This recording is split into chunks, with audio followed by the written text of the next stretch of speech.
Welcome to Leadership English. In today's episode, we're going to talk about 3 simple things you can do to improve your leadership communication in English. My name is Tanya Suarez, and as your leadership communication coach, I'm here to give you the tools that you need as a non-native speaker to thrive in leadership positions. Now, the first tip that I have for you is relatively simple, but the magic happens with consistency. Read out loud for 1 minute a day. That's it. And there are 2 ways you can do this, and I recommend maybe do 1 week one way, 1 week the other way. The first is read 1 sentence out loud 3 times. Now, the reason that you want to do this is because it helps you with your delivery. So part of the things that I coach is, and if you've worked with me before, you know that typically non-native speakers will use a head voice. You want to bring that down, find your more authentic register, your chest voice. So that's going to help you with the repetition. Then the other thing that you're probably struggling with right now is connected speech. Most non-native speakers tend to speak a little more robotically, especially when you get nervous or anxious. So by implementing connected speech patterns, which if you've taken my courses before, it's the linking and the blending. When you repeat a sentence 3 times, it allows you to identify those patterns and be able to practice them. And third is I want you to visualize. Don't just read the sentence out loud.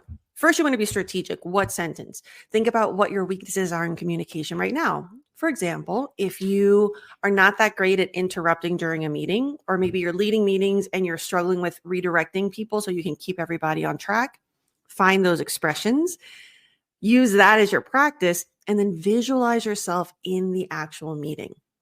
Is it a virtual meeting? What are you wearing? What are you looking at? Is it in a particular meeting room? Who are the people in there? What does it smell like? The more you visualize, the more you activate that reaction that you have in real life. So that way you can feel the anxiety and practice performing and speaking through it. So that's one way that I want you to do that practice. And usually that'll be less than a minute. And I know it doesn't sound like a lot, but if you do it every single day, it's life-changing. And so this is something that with my clients, we really strategize a lot on, okay, this week we want to practice this skill, and this is what you're going to do every day. If you doubt it, or if you think, oh, I can do 5 minutes every day, don't. I'm telling you right now, you're going to start excited. It's the beginning of the year or the beginning of a new habit. And then that excitement's going to taper off when real life hits. And it's going to be a lot easier for you to quit. If you just do it for a minute or less, it's a lot harder to find an excuse to quit. And so that's going to help you with making it a more sustainable practice. So don't do it for more than 1 minute and do it every day.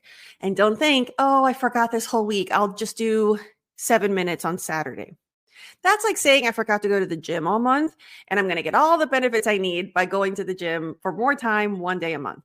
It doesn't work that way. Pronunciation and fluency, as much as we think about it as something in the mind, it's very muscular. And so you need that daily muscular activation. Now, the other thing you can do, in addition to some of the days you're doing 1 sentence 3 times, another thing that you can do is read out loud for 1 minute. So this is pretty helpful if you tend to give speeches, do public speaking. Maybe you're reading a business book that has a lot of words or phrases that you really enjoy. So don't pick something that has overcomplicated language.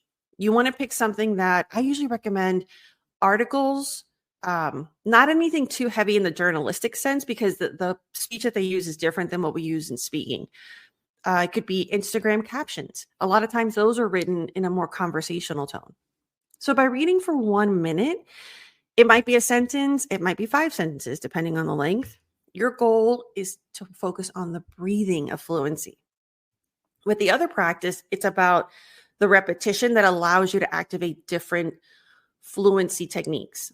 With reading 1 minute consistently, you're going to notice that what happens is you're either going to get bored of yourself and realize, oh, my voice is so robotic. So you really want to work on intonation and being engaging. As a leader, it's really important to be able to activate that skill so that you can get people's attention, because your people are in meetings for 7 hours out of the 9 that they're working, and that can be really frustrating. So you want to bring extra energy when you have their attention to keep their attention. And you'll notice that sometimes you'll feel like you're out of breath. A lot of what I do with my clients is teaching them how to breathe for speaking English. And it's about doing a tiny inhale through the mouth instead of inhale, exhale through the nose and mouth. These are practices you're going to start being able to implement as you learn the intonation of English, and then you figure out where you can breathe to help it feel more natural. Number 2, let me check my list. The second thing that you can do this year to improve your leadership communication in English is, you're probably already doing it, but I want to change the way that you do it. I want you to read more business communication and leadership communication books. I love those books. I think they're great. However, as a non-native speaker, I find that what happens is it's either very hard to do because reading in English is slower than your native language. You overthink it. You activate student mode. And so you either take too long reading one book, or more realistically, you quit. So you start reading it, then life gets busy. And again, it's not sustainable because it's not enjoyable. And so I want you to read more, but I want you to study less. So what happens with people that I work with, because you're in a leadership position, you probably are the ambitious type, A type. So you always want to be an overperformer. And how that manifests in terms of reading skills is that you tend to study the book. Most of you were probably really good students, or you're just really efficient at learning. And so you want to underline words. You want to figure out what phrases are being used. So what it does is, it's not only is reading in English slower to begin with for you, but it slows down that process even more. And then you get so caught up in the grammar and the nuance and all these little things that you don't appreciate the bigger picture, which is the theories and the strategies that are being presented, and then focus on implementation. So this year, I want you to get out of student mode, stop studying business and leadership books. I want you to read them and implement the strategies. So a couple of ways to do this is, I actually recommend, what I do with my clients when I pick books for them is I'll send them a video from YouTube. Most of the more popular books, people have already reviewed them. I'll do either a review, sometimes like an animated summary. People will make like a 3 to 5 minute video about the main points. So you start with already understanding the main points. That way, when you're reading the book, those will pop out more. And from a cognitive perspective, it helps with retention. So I like to think about it as getting myself hyped, getting myself excited about the points that I'm going to read more in depth about. So that's a tiny way to start. Secondly, I want you to read the physical or digital book at the same time as the audiobook. If you're already an audiobook person, that's great. Keep doing it. But I would recommend to also implement this strategy, because there is something really powerful from a grammar perspective to be exposed to the sentence structure, to hear the intonation and how the rhythm ends up being from this like static written form to the delivery of the verbal form. You'll also get more familiar with spelling. You'll get more familiar with phrasal verbs just through exposure. So it does activate that a little bit more, and it has the side benefit of helping you be a faster reader in English. This is something that I'm working with a client right now. It can be frustrating when you have so much content to prepare for your meetings, for your presentations. Even something as simple to other people like reading emails can be a slower process for a non-native speaker. And so by combining the audiobook with the digital, it's really interesting, because I asked my client, how long does it take you to read a book typically? Because she loves business books. It's like, well, a few months. And so I looked at the audiobook and I'm like, listen, if you read it with the audiobook, you can read this full book, like 400 pages, in 5 hours and 45 minutes. And she has a long flight planned to Dubai in a few weeks. And she's like, oh, I could read that on my flight. Like, yes. So this will help you experience the success and the just fulfillment, because I love reading, of being able to read in English faster. And it forces you to let go of the underlining and the studying, because you have to just enjoy the audio with the written. And so the goal there is to be able to, because you've already exposed yourself to the main points with the video, and now you're doing the audio and digital, you're able to appreciate the message, the delivery. A big part of these books, especially I find when it's a really good narrator or the author is a really good speaker and they narrate the book, the audiobook, you also see the power of how intonation and delivery can impact motivation, can impact buy-in, can impact just persuading you to try this new strategy. So these are things that as a leader are more important than understanding every single word. So to recap, I want you to read more. I would even say try to pick one book per month. Challenge yourself. It's 12 books this year.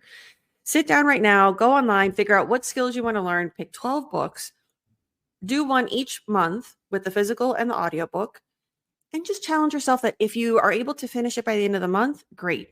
And if not, move on to the next one. Just see what it feels like. For some of you, it might be really uncomfortable not to finish the book. Again, this is not school. You have no tests coming up. So part of it's also accepting that partially done is better than not done at all. And that's really hard for type A people, but you've got to think about the bigger benefit. Sometimes understanding just the main points, going a little bit in depth and then moving on, that's going to get you more than reading this book. And every time you look at it, you're going to feel like a failure because you've been reading it for 6 months and it's only 300 pages. So it's not adding to your confidence and it's not adding to your leadership communication skills. All right. And the third tip to improve your leadership communication in English this year is actually not about speaking. It's about listening. As a leader, you need to listen more than you speak. This is a great leadership tip in general, but it's even better for you as a non-native speaker because it's less pressure on the speaking part.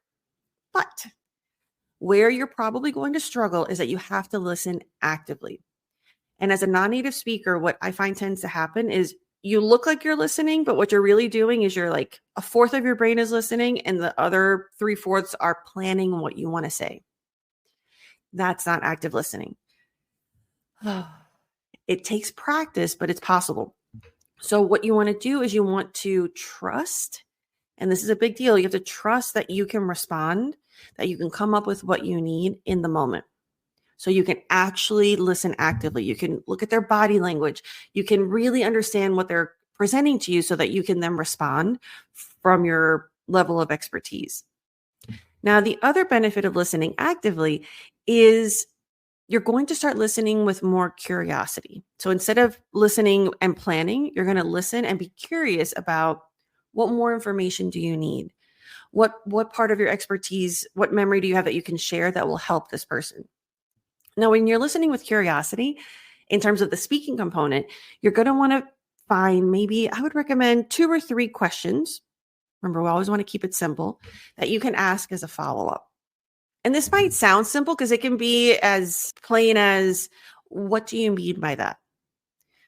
But you want to practice your delivery because if you're just thinking it and you've never practiced it, what do you mean by that? That's going to sound aggressive to the other person and they're not going to feel like it's a safe space to open up and really get your feedback on what they need. So you just want to practice. What do you mean by that? What do you mean by that? You want to practice even the fillers. You want to figure out what's your thinking face. This is a really great moment for you to really identify what kind of leader you want to be perceived as. This is all part of executive presence. Do you want to be an empathetic, patient leader? Do you want to be the kind of leader that leads through asking questions, using the Socratic method? Or do you want to be the kind of leader who assesses, gets all the information, and gives a really quick, actionable tip or feedback? So this allows you to carve out the kind of executive presence that you want to present. And it has to do with these little moments that adds to your reputation, that adds to your communication. It's really powerful and it sounds simple, but it does take time and strategy. Now, the other benefit with when you're listening actively, you're not planning. This might have the effect of making you rush to respond because you're like, oh, I didn't plan. I just need to say something real quick. Remember, you're leaning in with curiosity. I don't want you to respond immediately, especially as a leader, but this is also a good tip in general. Take a moment to breathe. Use a filler like, well, and it's really interesting because at the beginning of your English journey, I feel like we always train, don't use fillers, don't use fillers. At this more advanced level of communication and in leadership, we want to use fillers strategically. And so this allows you to, let me put it to you this way. If you just respond really quickly, you think that you're proving yourself. You think that you're proving that your English is good enough, that you know what you want to say, but it has the opposite effect. It makes you come across as more anxious, which can sometimes read as insecure. So I'll just give you a quick example. If someone says, "What do you think we should do about the production?" We should make sure that the production is outsourced. There's so much nervous energy there, and so you think, "Oh, I spoke quickly. My English was good." But look at the strategy. So again, the question being, what should we do about production? Well, can you tell me a little bit more about what the issue is with production again? They explain it. You're like, okay. Well, with that in mind, I think it would be the most strategic move to outsource production. So much calmer. Think about how they're going to take your advice. And so this is a really, really powerful strategy to help you not only connect with people, be a better listener for the sake of being a better listener, but also to be able to share your expertise in a way that makes it different. Because bottom line, you're not following my videos, you're not working your leadership communication just to be a friendly person. There is strategy at the end, and the goal is to move the needle forward, to increase revenue, to make it a great workplace. These are all the goals that we have with this particular kind of communication. And so with that, I do want to leave you with one more tip of observation. I want you to observe yourself. How often are you trying to react really quickly and say something really fast? And I want you to analyze why. In my experience, the reason people, specifically non-native speakers, do that at work is because you're still trying to prove yourself. I find that a lot of people, no matter how high in the hierarchy they are in terms of corporate, there's still a little bit of underlying insecurity that if somebody hears my accent, if I make a mistake in English, they're going to doubt why I'm in this position. And I just want to remind you, you have the job. Please shut down that insecurity for the sake of you being able to thrive, if not for yourself, for your team and for your company. Your English is good enough. Does that mean it can't be better? No, of course it can be better. Everybody's communication can be better, regardless of whether it's your native language or not. But I want you to remember it's good enough now. And in fact, the problem I have with coaching non-native speakers is that their English is too much.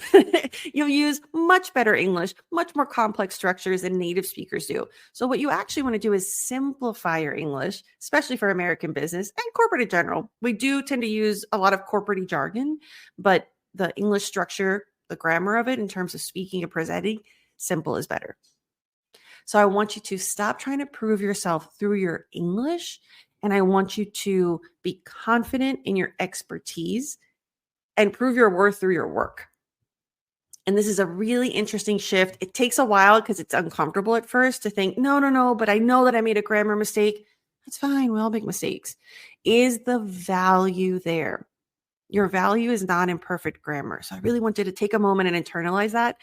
At least give me the benefit of the doubt and try that for this year. See what that does. When you don't have to deal with that anxious energy of the insecurity, it's amazing how much more energy you have freed up to communicate, to think, to listen. So this is one of the best first dominoes that you can push to have a really amazing impact on your communication overall, and specifically your leadership communication. If you found any or all of these tips helpful, make sure you hit subscribe so that you get alerts whenever I have new Leadership English episodes coming out. And as always, remember, if you're interested in getting one-on-one coaching with me, I recommend applying to my Leadership Communication Accelerator. So if you're thinking about joining this year, apply now. Thank you so much. And remember, your English is good enough. You are good enough. Now we just get to be better together.